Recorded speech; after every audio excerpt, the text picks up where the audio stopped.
Welcome, everyone. My name is Robert Ian with ConquerChange.com, and I am here tonight with Gordon Long of the Financial Repression Authority, as well as Carrie Lutz with the Financial Survival Network. And together we are presenting a webinar as a follow-on to our Liberty Mastermind Symposium, which we did last year in Las Vegas. And our very special guest today is John Embry, the Chief Investment Strategist for Sprott Asset Management. We have a webinar scheduled with John and with Rick Rule. Just because of some scheduling changes, we're recording with John here this afternoon. We'll be recording with Rick tonight. All of our viewers will get to see everything, so you're actually going to get a lot more information this way. So this is a real plus, and we thank you, John, for your flexibility on our timing and schedules and everything today. Welcome, John. Thanks for joining us. Well, it's a great pleasure for me to be here, Robert. You know, we've put this webinar together. There's a lot of questions that are pending out there amongst followers of the markets, of gold and silver, individuals that are interested in what's happening with the Federal Reserve, with financial repression. There's a whole host of things that are going on right now. And as we walk through the questions that we've put together for today, we've gotten a number of these in advance from our participants for the webinar. So this is really driven today from the bottom up, from individuals that have been on our programs before. So we're going to talk about some trends that are happening in the market, current events, things like the war on cash, financial repression, gold and silver, and of course, we've got a host of questions that we've put together. Now, John, I just want to back up for just a minute to 2008.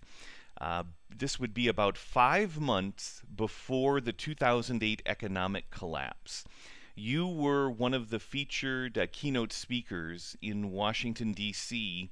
in April of that year at the GATA Goes to Washington conference that Bill Murphy and Chris Powell put together.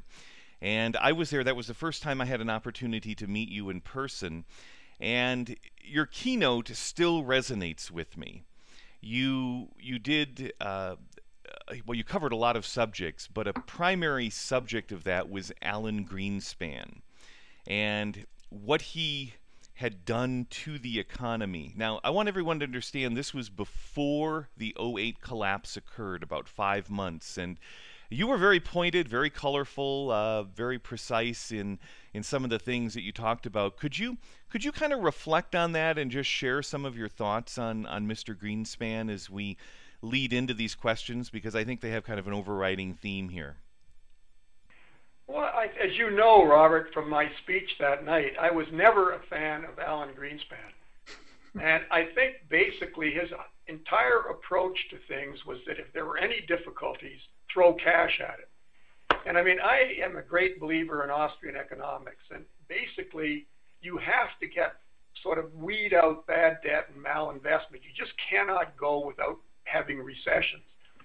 So I think that was probably my theme. And as a result, we just kept building bigger and bigger bubbles. We got through the one with the tech bubble in '07, and when I was speaking that night in Washington, the housing bubble was just about to explode. And basically, I think when the history books are written, Mr. Greenspan is running around now today trying to polish up his image. But the fact is, when the history books are written after the fact about this, I think he will be seen as the primary architect of a financial bubble of historic proportions, and hopefully he will be taken to task for it, because I consider him to be one of the main villains, if not the main villain. How do you think the financial media, at least the financial media that's supportive of gold, silver, how do you think they've been treating him recently? He spoke recently in New Orleans last fall. Got some very unusual reactions to that speech. A lot of people interpreted it very differently. Any thoughts on how he's trying to repair that image right now? Well, yeah, I mean, you got to remember, this is a guy with a huge ego who was deified by Robert Woodward in a book called Maestro. And then basically, by the end of his regime, people were starting to question what he had done. And as a result of what's transpired subsequently, I think his image is in tatters. But that doesn't sort of stop him from, trying to improve it. Yeah, I wasn't at the New Orleans conference, but I gather his speech was very interesting. And when somebody was going to ask him a very embarrassing question, it was intentionally kind of messed up. The question wasn't asked. So I thought it was overly polite from my understanding of what went on. I think he should have taken a bigger beating from people who like gold and silver, because the fact that, we've had these bubbles and gold and silver hasn't done that well in the last 3 to 4 years is quite remarkable. We can discuss why. John, I was thinking about your comment on Greenspan, and he was the first Fed chairman that didn't pull the punch bowl away from the party, and that was always the theme of a Fed chairman. And instead, he just kept pushing more money, printing, accelerating the faster. So he got malinvestment, mispricing of risk, lack of price discovery, and frankly, Bernanke just inherited a rocket ship, in my opinion. Not I think you're justify absolutely him. right. I mean, the question one has to ask is, how independent was Alan Greenspan? I mean, I've heard suggestions that he was put in there by Wall Street because he wasn't that great an economist, quite frankly, when he worked at Townsend Greenspan.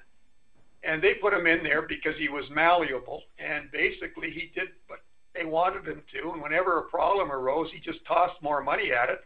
And who were the big benefactors over time? Wall Street. It wasn't Main Street. His writings with Ayn Rand, he was a gold bug in many ways before he even got into the Federal Reserve position. Well, that is the saddest aspect of it, because he is a bright man, and he was an Ayn Rand supporter. He was an actual disciple almost. Exactly. And he was part of her inner circle, the collective. And basically, he went against everything he stood for when he became exactly my point. He was malleable. Exactly. And combine that with the deregulation that took place, and it was just rocket fuel, and allowed the banks to just take charge of everything, and the subprime mortgage market, the rest is history. And I think you're right, the combination of events, the confluence of factors led us to where we are today. And you make a very good point, Kerry. I mean, I think one of the most tragic events was the repeal of the Glass-Steagall Act in, I think it was 1999. I mean, that sort of aided and abetted Greenspan, because once you took the shackles off the banks, I mean, that was put in 34 for very good reasons. And to sort of have repealed it in 99, that just sort of really fueled the bubbles that have taken place subsequently. Remembering Robert Rubin was the Secretary of the Treasury, subsequently became the co-chair at Citigroup, and then you had Larry Summers, who wrote the Gibson Paradox, all about containing gold prices, etc. So, I mean, the deck was stacked in a direction that would inevitable happen when you put those kind of players in place. Well, essentially, that's a very good point, Gordon. I mean, being sort of more of a traditionalist and a believer in Austrian economics and what have you, I couldn't believe what they were doing. And I think the end game is going to be horrific. And that's what troubles me. Like, I'm worried about my daughter's future, not mine. Mine's behind me. But I'm really concerned about the Western world and the younger people in it as a result of what transpired previously. Well, that's a really good point, John, because, we're talking about gold and what's next. There seems to have been a war on gold for a long time in terms of attacking it as a competing currency to the dollar, kind of keeping it in check. And right now we've got another war going on. A lot of writings have been done about it recently, the war on cash. And limitations that are being put on what people can actually withdraw from their banks, how much money is those limits are coming down on a regular basis, it seems. And this isn't happening just here in the US. I mean, it's happening in Mexico with the peso. Russia's doing it. Italy is doing it. I mean, you can go right down the line. And these are not big cash limits that we're talking about. Do you see this war on cash, or this limitation to our own capital, essentially, as the next stage of any kind of a war on gold? Do you see any linkage there? I don't know that it's, quite frankly, I mean, if they basically took my privilege of having cash away from me, I think I would be even more inclined to have more gold. I mean, the only way they could stop that was to sort of have some prohibition on gold. So I don't see it from that perspective. But what I do see it as is, I mean, a really imposition on our freedoms. I'm a great fan of George Orwell, and I mean, he must be smiling in his grave today, because basically everything he said a half a century ago is starting to come true. And this is just part of it. I mean, this is control over the citizenry of the world by doing this. And I'll take credit on that one, Robert. I called it over a year ago, March 24th. Sent out a newsletter called Operation Dirty Money. They're not replacing the currency that's out there. They're letting the stuff just fall apart, and psychologically it makes you not want to touch the stuff, like you might catch something from it. And I had friends who were in the ATM business, independent ATMs. They had to get out of the business because they couldn't get enough fresh cash. Their machines kept jamming up, and finally they had to just sell it off because the business wasn't viable. They kept having to go out to their machines to remove jam ups. And yeah, it's a big infringement on freedom, from how much you want to tip the barista at Starbucks to you want to give your kid some cash to go out on a date. I mean, it's none of their business, and yet it's going to be their business soon. Well, it's worse than that, I think, because basically if they were successful in eliminating cash, they could track every single thing you did. I think that's one of their motives. There's a lot of cash out there, and one of the major uses for the cash is the drug trade. I think they're probably also interested in kind of prohibiting that. But that doesn't justify sort of making the ordinary citizen removing his right to have cash and do what he wants with it. Yeah, the war on cash has really it stems right from the war on drugs. Never mind the war on terror, where we've really put restrictions on deposits, we put restrictions on withdrawals, we put restrictions on transfers, and we're moving towards usage. And this war on money is about, theoretically it's about preventing bank runs, withdrawing cash. It's about tracking, criminal activity. But John, it's also about elimination of the underground and barter system, and that is a huge economy. And Yes. that in some ways is where it ties to gold in my mind. Not to say gold is illicit, but it's an element that can be used for barter. And so it says if the usage, where they can track the usage, they can say, well, they can put restrictions on it. And anything they can digitize, they can track. Absolutely. That's the back road in that I just smell, I just sense. What I find fascinating is, how much it's gained momentum very recently. You have all these high-powered economists, Buter at the Citibank and this chap in Germany coming out with these papers, outlining, how terrible cash is and that it must be removed. So that the powers that be have a real program on here, and it's going to be interesting to see whether sort of the citizens of the world will sort of put up with it. Well, these are clearly trial balloons, right? To see what the reaction is. And there have been a number of things that have been going on in France, in the UK, in the United States, where they've tried different things just to see what kind of pushback they had, and they're not getting any pushback. Well, yeah, people have been doing it voluntarily. One of the problems they're going to have before this is over is bank runs. To me, I can't understand why anyone would have a dime in a Greek bank. It makes no sense. Mm-hmm. It's got to be have money in a Greek bank today. And so if people from the Greek want to take it out, they could prevent it with this kind of a mechanism. Well, hey, look, people are voluntarily giving up cash. Only 7% of the transactions in the U.S. that take place in the economy taking place in cash. go over to Scandinavia, to Denmark, cash is passe. They're going to be the first cashless societies. And yeah, as a practical matter, Bankrate did a study. 40% of the people out there either carry no cash in their wallets or $20 or less. So the society as a whole are just losing any appetite to carry any cash at all.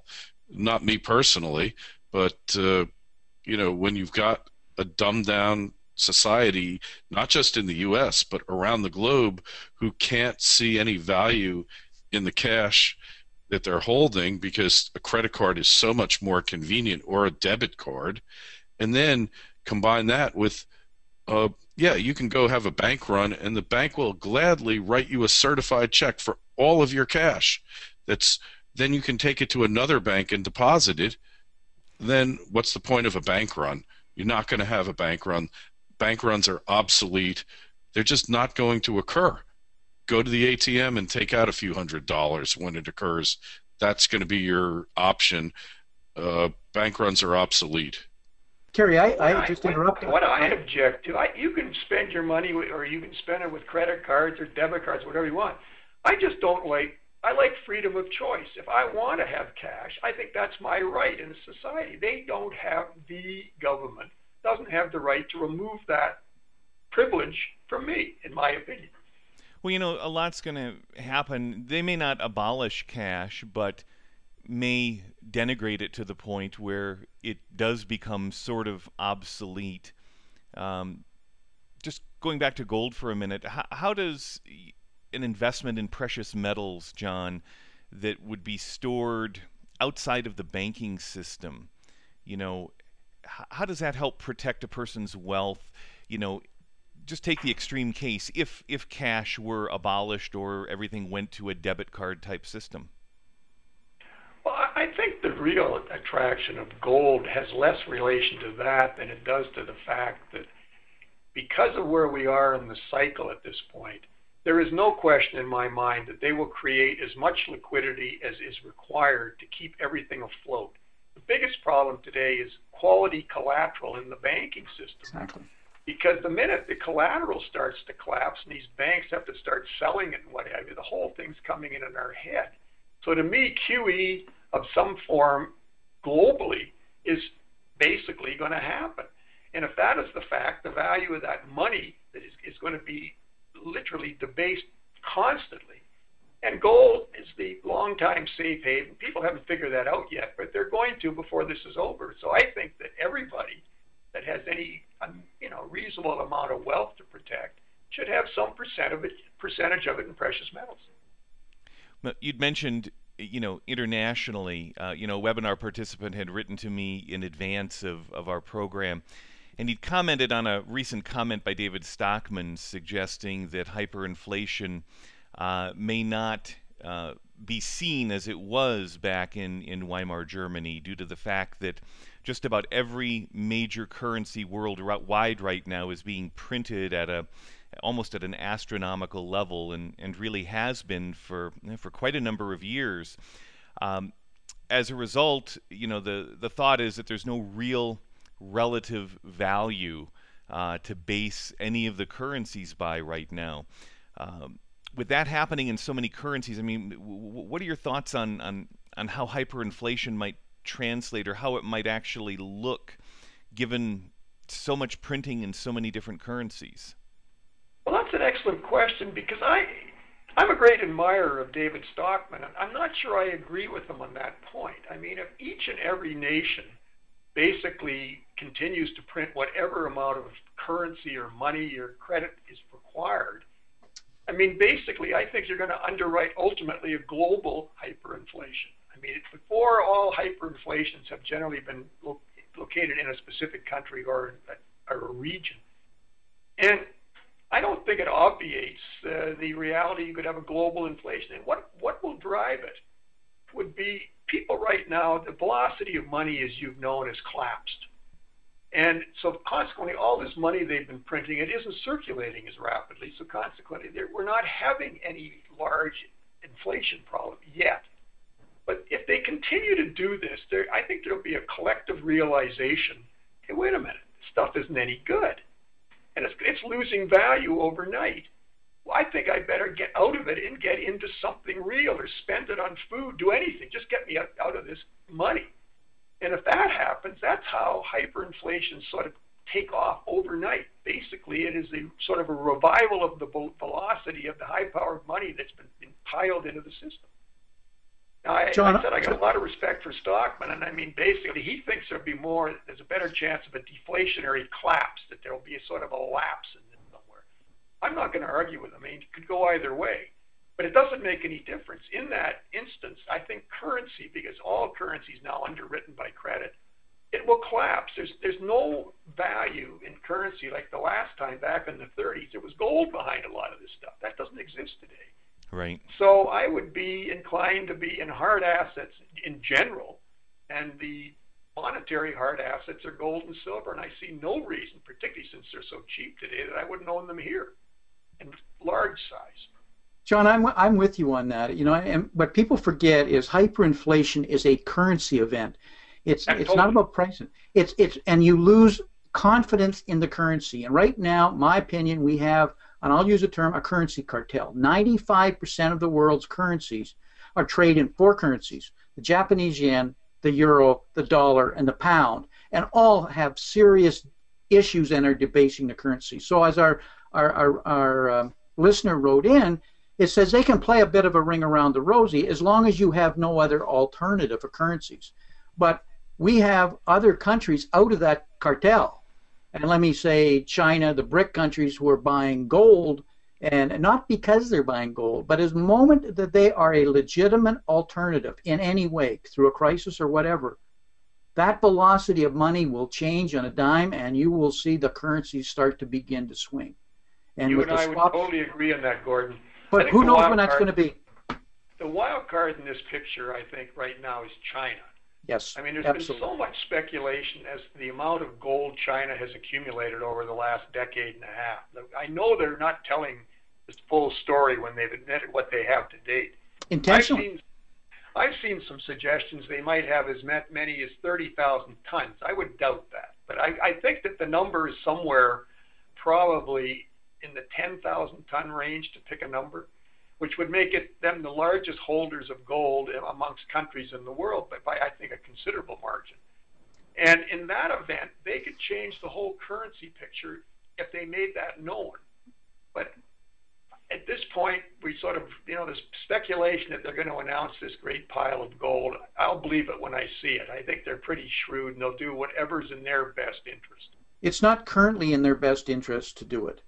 But That's if a crisis comes, or serious issues, and potentially a massive slowdown in their own economies, where they have to devalue the currency of the yuan or whatever, they may be forced to it. But I think that they'll drag this as long as they can and will accumulate because they're in a position of power. And you see that with the fight going on at the IMF right now. Absolutely. And I think that you just made a good point, Gordon. I mean, people underestimate the degree of problems in China today. I mean, they have massive overcapacity. Mm-hmm. They have massive debt problems. I mean, they're no different than the rest of the Western world in that sense. And they're going to engage in QE too. They don't want their system to collapse. And I noticed they just had something on the weekend about they were going to continue to lend to their provinces, even though these people couldn't make good on their previous debt. So they're going down the same road. All of this underwrites, to me, value in real assets against paper assets and currency. Yeah. Well, just talking about the value of assets right now, John, there's a real discrepancy in the value of the Canadian dollar to the U.S. dollar from one border to the other. We've got a lot of participants today that have written in from Canada. Just asking the question, how is the current ratio of the Canadian dollar to the U.S. dollar impacting investment right now in each country? Well, I think basically, right now the Canadian dollar trades in lockstep with the price of oil. Oil goes up, the Canadian dollar goes up against the U.S. dollar, and vice versa.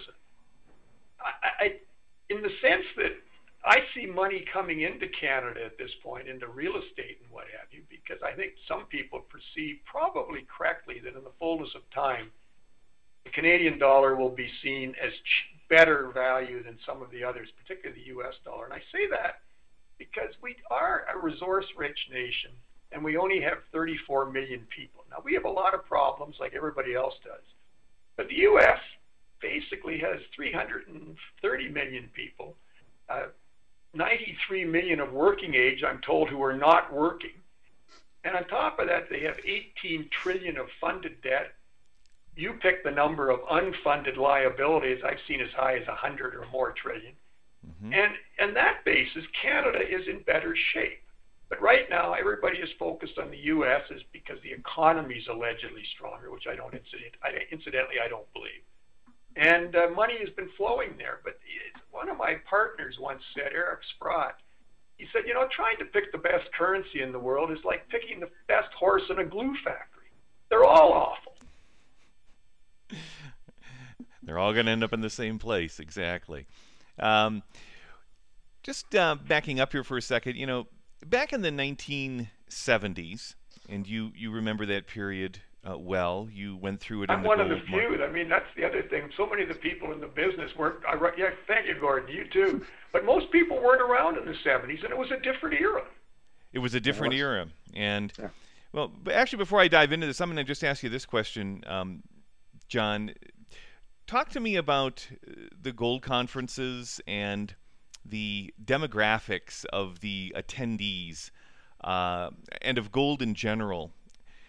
Are the predominant investors in gold today those that remember and had benefited from the run-up in the 70s?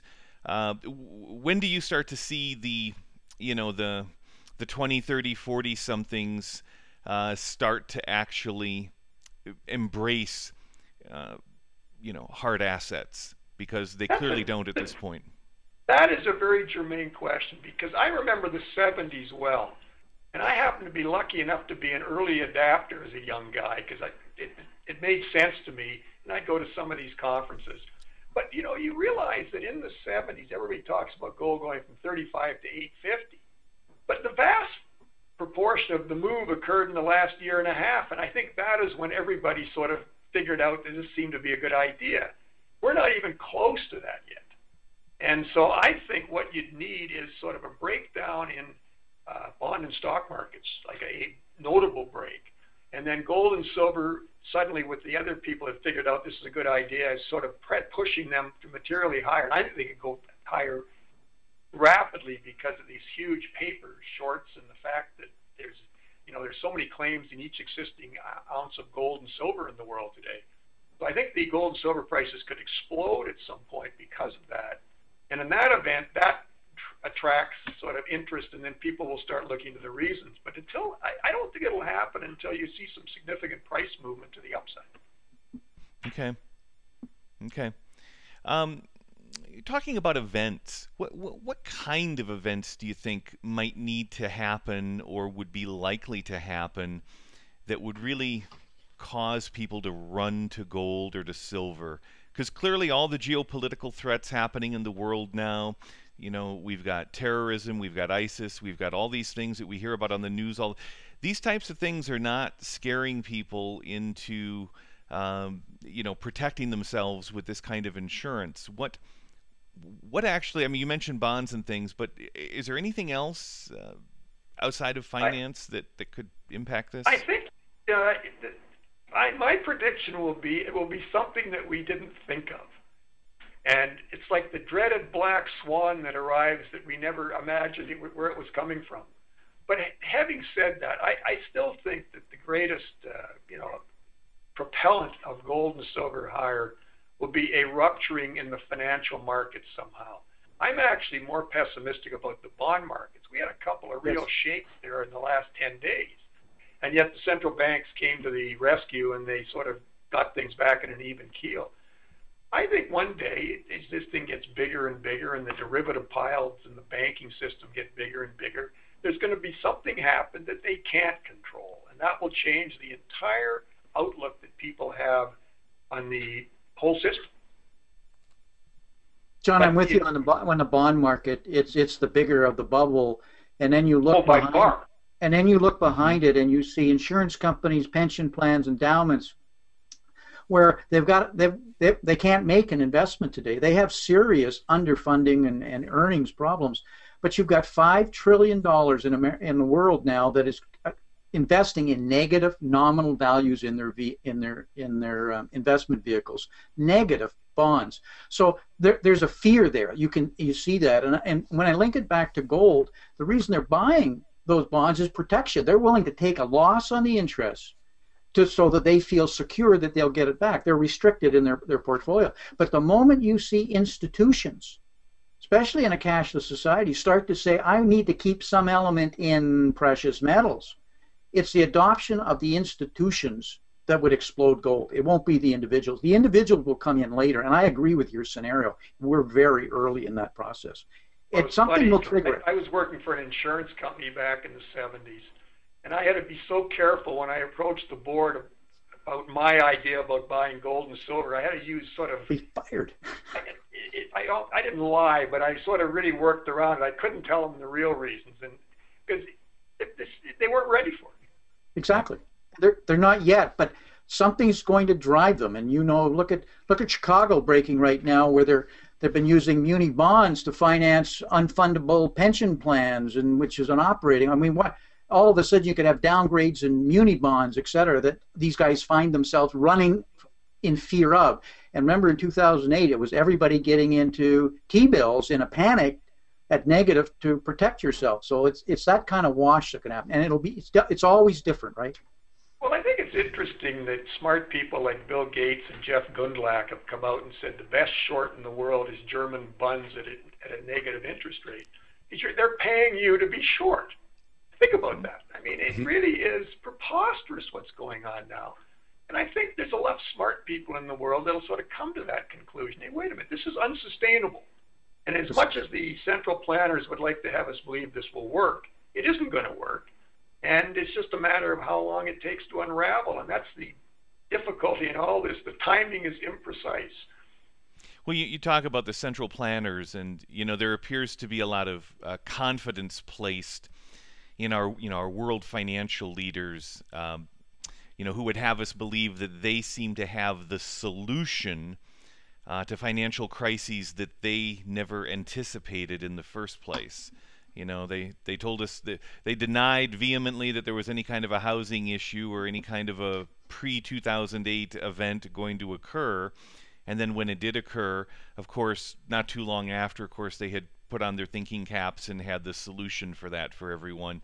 I mean, where does that confidence that the public in general has in these leaders come from? I mean, a lot of people would call it blind faith. I mean, why does that seem to get recycled all the time? Well, I think there's two aspects of it. Number one, by sort of jamming all this money into the system, they saved it. They didn't fix anything, but they saved the immediate collapse. And we've had 7 years now, where things have floated along. Now, I think the only people that have really benefited have been sort of the one percenters. Anybody with substantial financial assets has been a huge winner in this environment. But you go out in the main street, and I would say the awful lot of people are struggling, and sort of certainly the lower 60%. But Yes. And I don't know what they think, but the people that are somehow getting some benefit from this basically want it to continue, so they're prepared to believe anything. But the real reason is I believe implicitly in cognitive dissonance. If people are faced with something that is highly unpleasant, to which there's no easy solution, they are prepared to listen to somebody else that'll tell them everything's going to be all right. And that's exactly what we're getting from the mainstream media today. And I think a lot of people are being hoodwinked, and at the end of the game, they're going to be horrified at what's going to happen.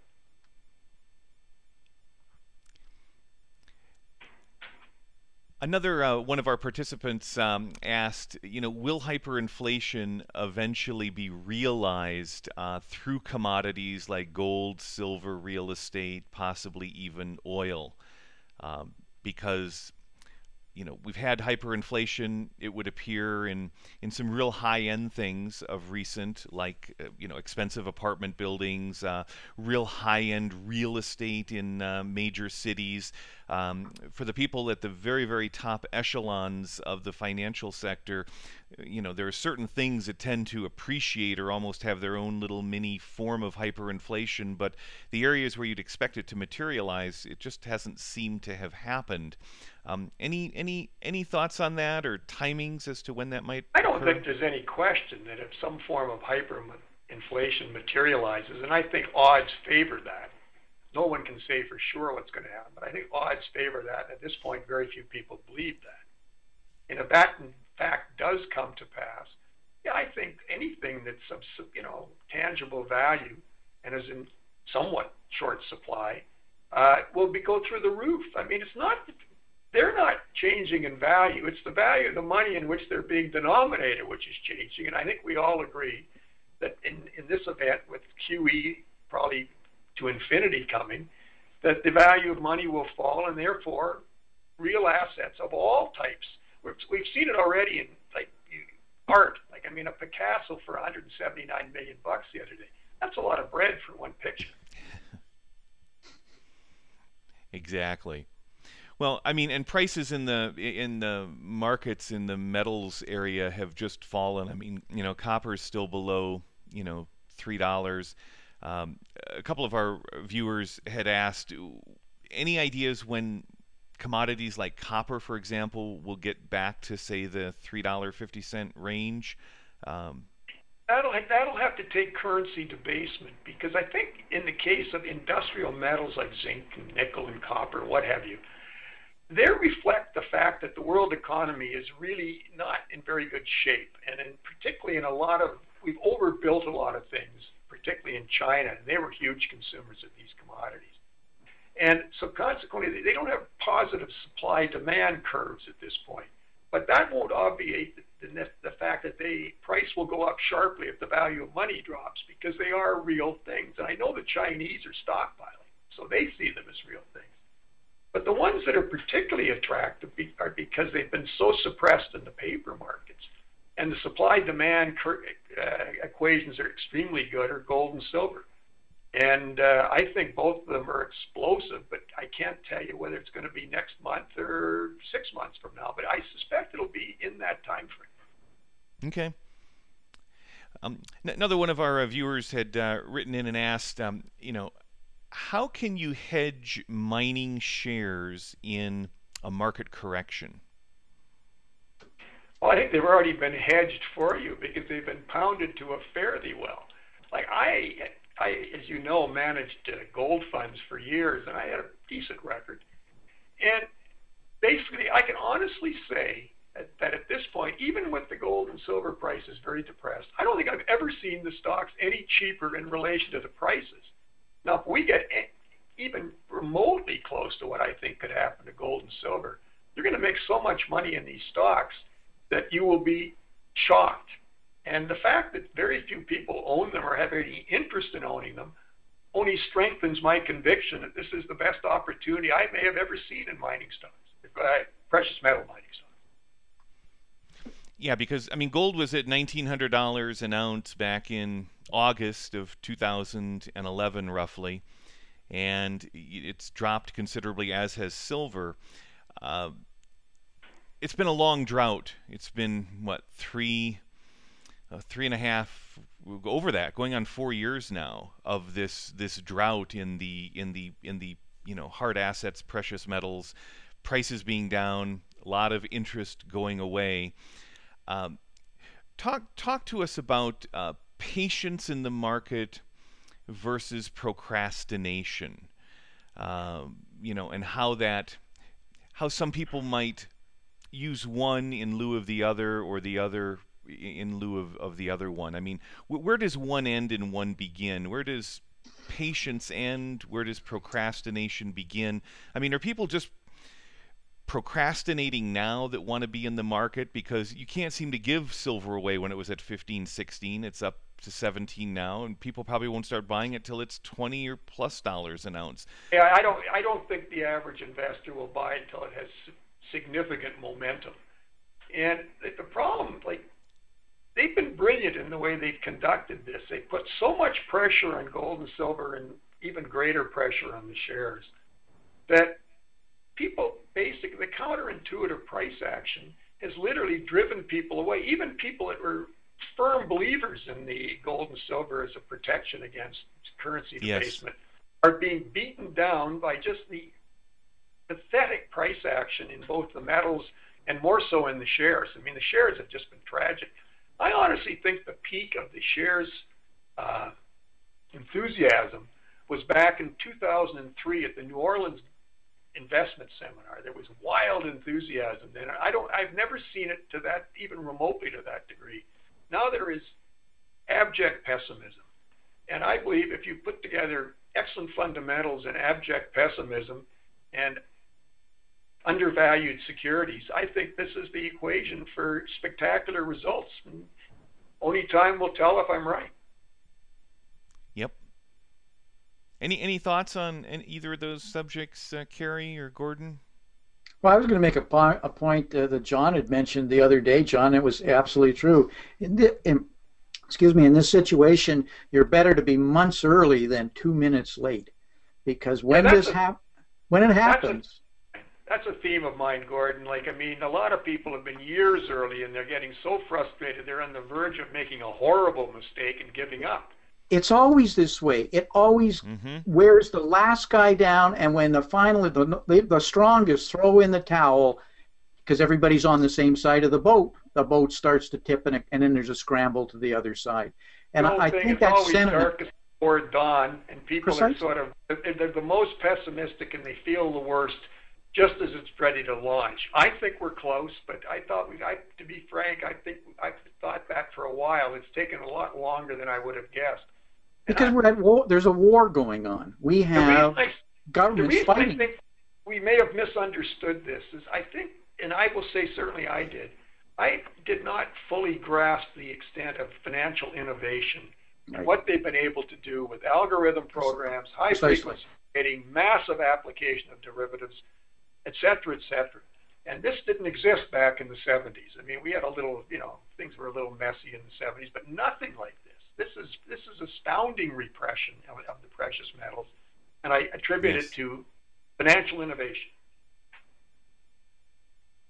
But it's very fragile, John, and they're holding it together, and you can play various games. But we have things like a $700 trillion swaps market, all based on interest in currencies that are based on collateral that's been posted to support them.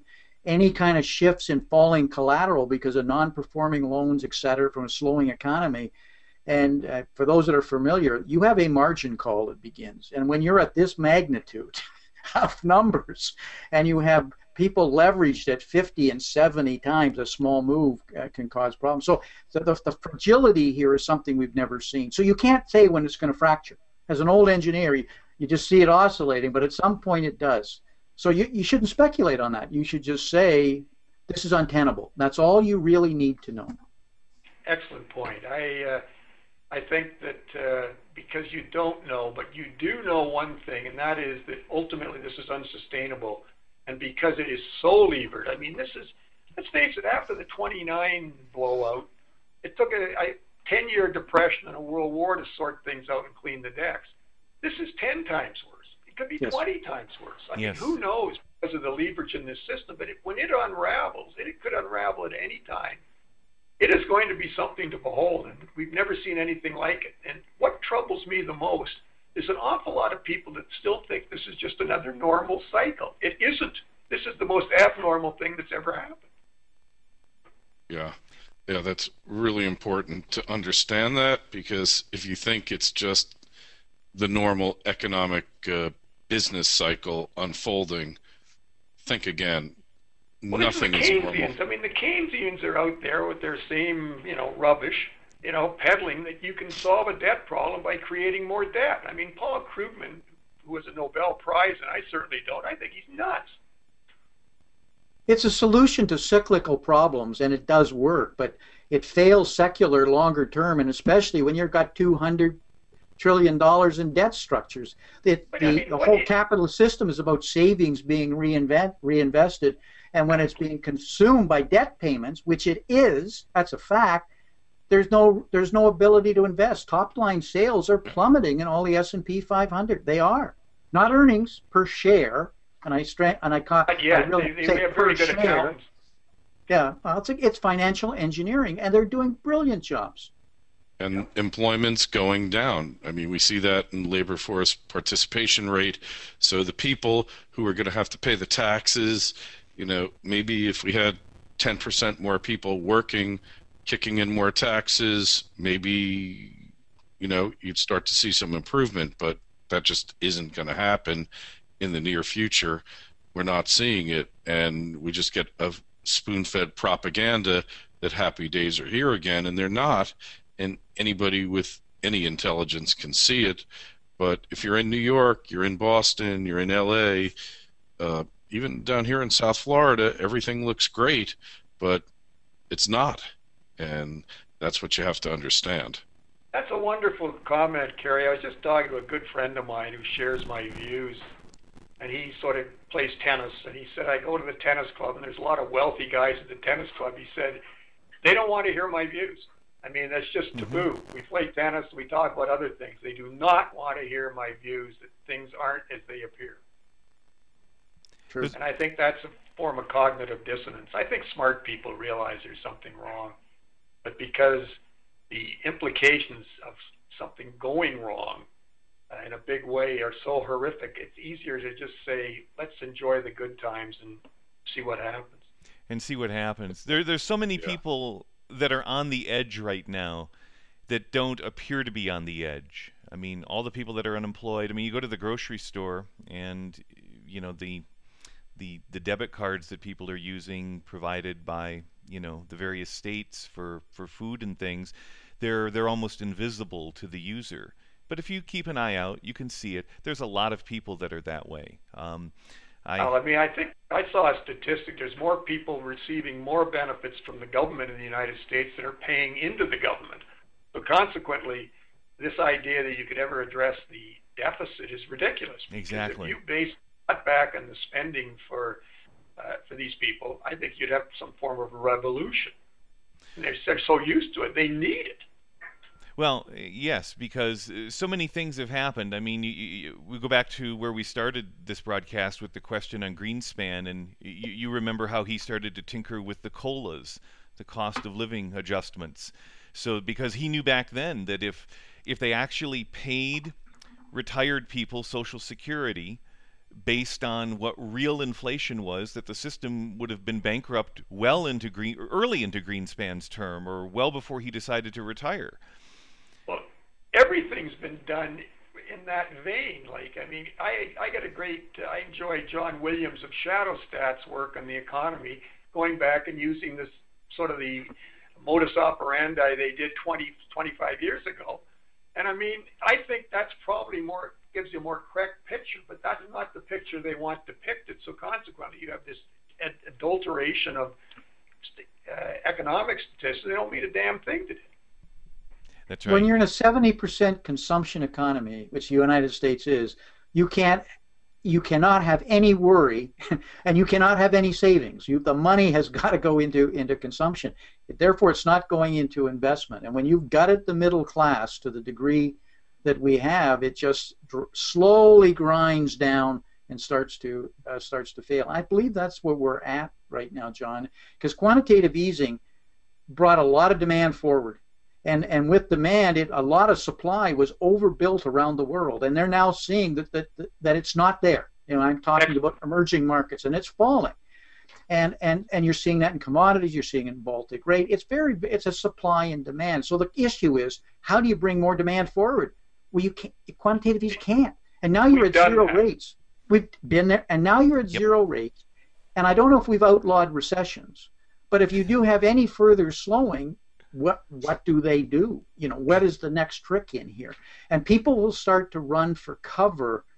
Corporations will, because they'll start protecting assets because they see it on their top line growth, and they're worried about it at the boardrooms right now. There was an very worried. there was an astounding story in one of the local papers I was reading yesterday, and the head economist at the Toronto Dominion Bank, which is one of Canada's leading banks, was castigating our corporate leaders because they were not indulging in sufficient capital spending. And she said, they are the reasons for the economic difficulties. It's not our dollar, it's nothing. It's because these people won't spend. I'm thinking, now wait a minute. The economists are telling the corporate leaders that they should be spending when they can see their demand curves and everything. This is what it's come to. This is central planning run amok. They would, with money so cheap, they'd be flat out investing. Right if now, they thought it was a good idea. If they thought there was any real opportunity. Right now, their best investment is to borrow and write off it as a tax write-off, buy back their shares, so their earnings per share, pay less dividends, but the dividend rates are going up, and wait for a better time. And by the way, now your stock price up, go and buy somebody that's got some real assets. But, but it's all financial engineering. It's not sort of real growth. And I think we've seen don't blame corporations, blame public policy. Real growth until we sort of have the debt clean out.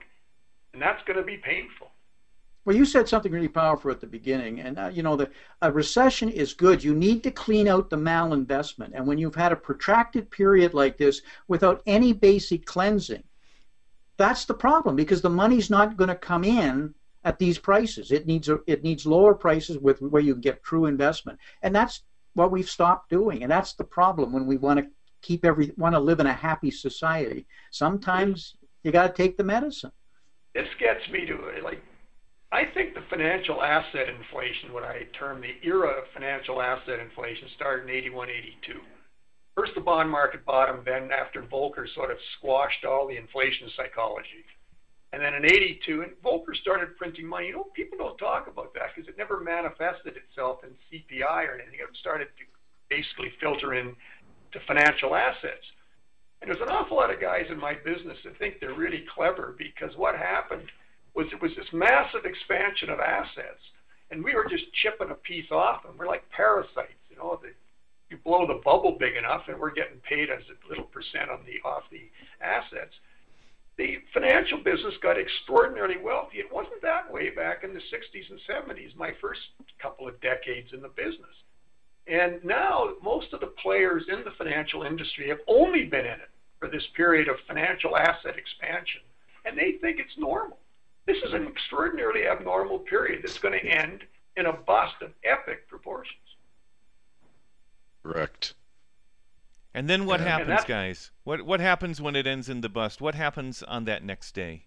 What does the world look like? And where do all the people that are getting those, food stamps and debit cards, when the grocery stores' electronic doors don't let them in anymore, or let them check out? I mean, once that bust happens, what does the world look like at that point? I don't know, but I think that's one of the reasons why you're going through your Jade Helm things down in the United States. They're getting the militias ready, because I think they're worried. These people aren't stupid. They know perfectly well what could happen. Mm-hmm. That's right.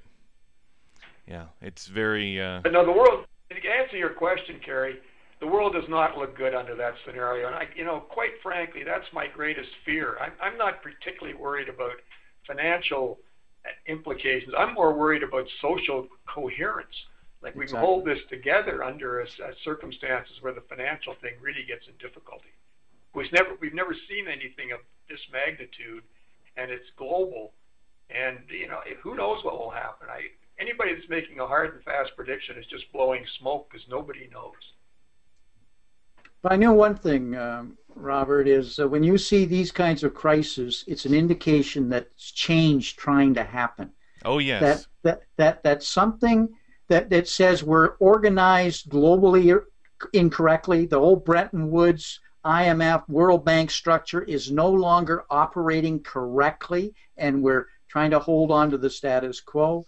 And so the change and the realignment is what's going to have to happen. Nobody gives it up unless there's a crisis and what comes out of the end. But I have a tremendous respect on the human ingenuity, the rate of innovation that we have. If we could get to the other side of this, and it's going to be big, it's going to be painful, and it's going to be longer than people think. But on the other side of it, the world could go through one tremendous growth period. Unfortunately, I think I'm a little too old to see it, but I'm hoping that my kids can see it. It could actually be a new renaissance. It will. I believe I it will totally be. agree with you, Gordon. It's just we've got to sort of clear the decks. Yes. As I said the last time, it took 10 years of depression and a world war, and then look what happened. I mean, anybody that had the great pleasure of growing up in North America like you and I did when we, in our era, it was fantastic. And I suspect with all the technology and advances in medicine and everything, that when we clear the decks on this one, there's no reason that society won't advance dramatically. It's just Dramatically. The other side of the valley. We have so much. We have so much in terms of the rate of innovation and the skill and the workforce around the world that's becoming more educated. Not just North America, the developed countries. It's phenomenal. But you know, it isn't just in the future. My grandfather made his money during the Great Depression, and he used to say that's when you make your most money, but you got to take some risks, and you got to kind of see it. So.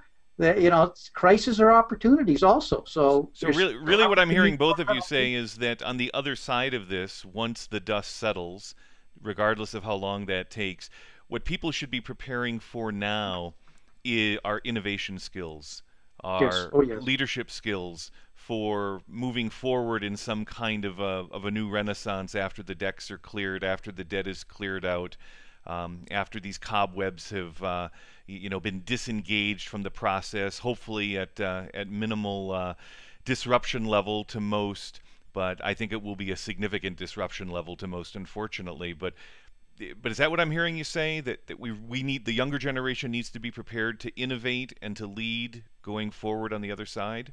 Precisely. We're moving from knowledge to innovation. We all say that, but we're restricted with capital investment right now. And if they've got the skills and they can collaborate, they can use things like the net, it's going to be phenomenal. If they can, but it's a different world. I totally agree. I would just say this. One issue is, the one issue is going to be, I think, and I'm fascinated with all the robots that are being created. It's going to be harder and harder to employ unskilled people because a lot of their work is going to be done by robots and things like that. And that's going to be a problem, but I totally concur. I mean, people that are innovative and are well educated or in the right fields are going to do exceptionally well in the next era. Yeah, employment is going to be a unprecedented problem. We're going to have fewer and fewer smarter and smarter people who actually have jobs. You're going to have to create your work in the future. You're going to have to find it, and that's really the definition of innovation. That's the new world, but that's still out there. There's a big hill in front, a big hole. Well, I would say, sort of in closing, that I mean, right now, what people should be focused on is getting over the hill.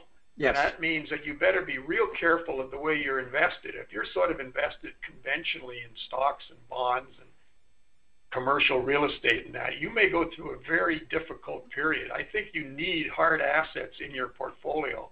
And the vast majority of portfolios, as far as I can see, don't contain any. And even 10 or 20% might get you to the other side because I think the potential in things like gold and silver is that great. But most people have nothing. We've had crises for 2,000 years, but hard assets have always been the answer. Kerry, you were going to chime in on that. Yeah. Just that in the Great Depression, my two grandfathers really are the analog. One of them was wealthy going into the Depression, lost everything, and never really recovered from it. The other one was making a living going into it, got wealthy in that Depression, and never looked back. And that is what's going to happen in this crisis. And I believe we've been in this depression since '09, but it's been covered up because of all the transfer payments. We have virtual bread lines. We don't have bread lines like we did in the Great Depression because of EBT cards and 50 million people, sucking at the government teat. And, that's something to think about, which one you're going to be. And it's up to you to decide and plan accordingly. That's a great analogy. I would totally concur with that, Kerry. And John, last question as we wrap up here. This just revolves around freedom. And, you know, you've traveled the world, you've seen a lot of places, you're very familiar, obviously, with Canada, the U.S., but elsewhere as well. Where, where have you found the most freedom, and is it really free? Well, I'd like to say I found the most freedom in my own country. I still think it's relatively free. What I see unfolding in the United States makes me a little uncomfortable. But basically, you know, Europe was relatively free when I traveled around there. It's the third world countries and sort of some of the eastern countries where there was really repressive regimes. I mean, we have at least grown up under democracy. Now, I think a lot of the democratic principles are being somewhat, you know, played with today. And that, I think, is a huge problem. Like, I'm really concerned that in the event of this financial debacle, that we will lose more and more freedoms, because one of the things that I'm a great proponent of is human freedom to do what you want to do as long as you're not harming others. Exactly. Exactly. Great point. Kerry, Gordon, any final comments? Hey, just don't take that freedom for granted, because Absolutely. that's their ability. That gives them the ability to take it away from you. Just like the cash in your pocket, you take it for granted, and the next thing you know, you're using cards and it's gone. I would echo the biggest concern I have is during crises and problems, freedom often is put on the line. Powers to be that grab powers, making promises can lead us in the wrong direction. So it's a time for us to be more attuned to freedom than ever before, and to continuously monitoring it in every way, and not just paying lip service to it. We really, as tight as we look at our finances, we need to be looking at all of these rules about that would infringe on our freedoms, because I think they're in peril over the next 5 to 8 years, and they have been since for some time now. Totally agree. Exactly. Well, John, this has been fabulous today. We really, really thank you. You know, from the Liberty Mastermind Symposium, from the Financial Survival Network, Financial Repression Authority, for joining us on this webinar today. I've had the Sprott website up for those that have, you know, can see.